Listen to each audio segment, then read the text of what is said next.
امت رسول مارچ۔ حلب میں ایران، بشار اور روس کے اتحاد کے ہاتھوں امت مسلمہ پر ہونے والے بدترین مظالم کے خلاف پاکستان بھر میں احتجاجی سلسلے کی ایک بڑی کاوش جماعت اسلامی کی جانب سے پیش کی گئی۔ 1 جنوری 2017 کو امت رسول مارچ کے عنوان سے پاکستان بھر میں ہونے والے مظاہروں میں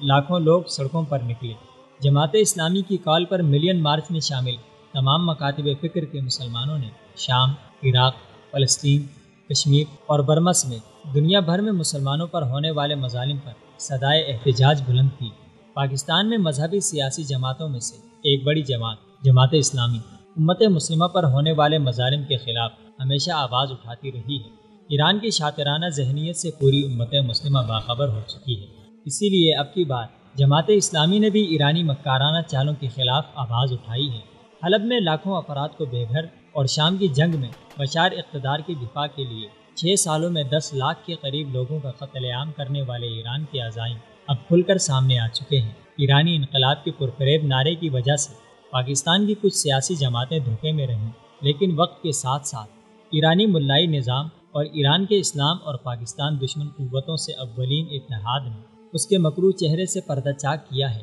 اور عالمی سطح پر مسلمانوں کے خلاف ایرانی سازشوں کے تمام عزائم کھل کر سامنے آنے کے بعد دنیا بھر میں مسلمانوں نے امریکہ، اسرائیل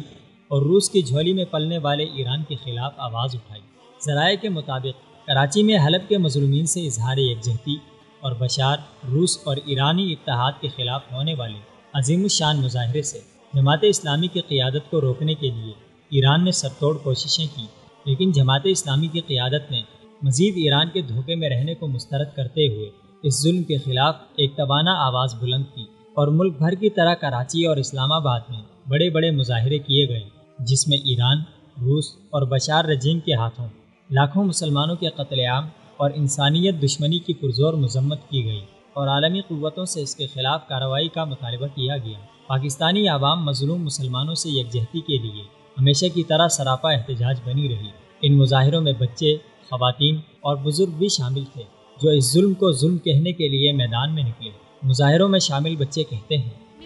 ہم شامی بچوں کے ساتھ اسٹاپ دا کلنگ دا شامی کڈز۔ اسلام آباد میں ہونے والے مظاہرے میں موجود خواتین کا کہنا تھا، یہ اظہار یکجہتی ہے حلب اور شام کے لوگوں کے لیے، اور احتجاجاً ہم لوگ خواتین سڑکوں پہ آئی ہیں کہ امت مسلمہ کے حکمران غیرت کھائیں اور ان کا ساتھ دیں، اور عالم کفر جو ہے وہ اس ظلم و ستم کو روکے، اور جو دنیا میں اس طرح سے آج تک تاریخ میں کوئی ظلم نہیں ہوا جہاں عورتیں اور بچے جو ہیں خصوصی متاثر ہیں، اس ظلم کو فی الفور بند کیا جائے اور ان کو اپنی اچھی طرح زندگی گزارنے کا حق دیا جائے۔ مظاہرین سے خطاب میں امیر جماعت اسلامی سینیٹر سراج الحق نے کہا، آج آپ نے دیکھا کہ حلب کا ایک پورا شہر جہاں 44 لاکھ سے زیادہ مسلمان رہتے تھے، ان پر گولہ باری کی گئی، ان پر بارود برسائے گئے، اور ایک بہت بڑا تاریخی شہر کندر میں تبدیل ہو گیا۔ وہاں کے مساجد جلائے گئے، وہاں کے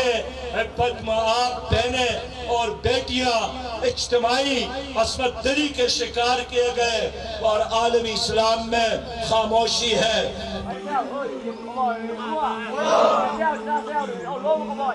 خدا،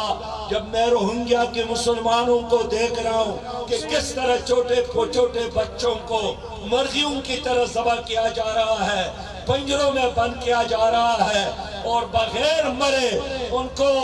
کو بھوریوں میں بند کیا جا رہا ہے، لیکن میں حیران ہوں کہ کیا اقوام متحدہ اس سب کچھ کو نہیں دیکھ رہا ہے؟ کیا OIC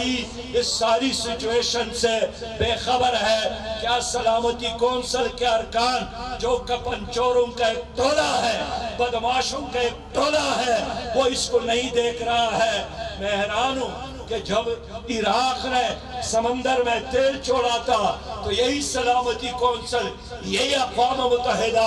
چیخ رہا تھا کہ مچھلیوں کی حقوق غصب کیے گئے، مچھلیوں کو نقصان پہنچایا گیا۔ آج وہ یورپ ہے، آج وہ اقوام متحدہ ہے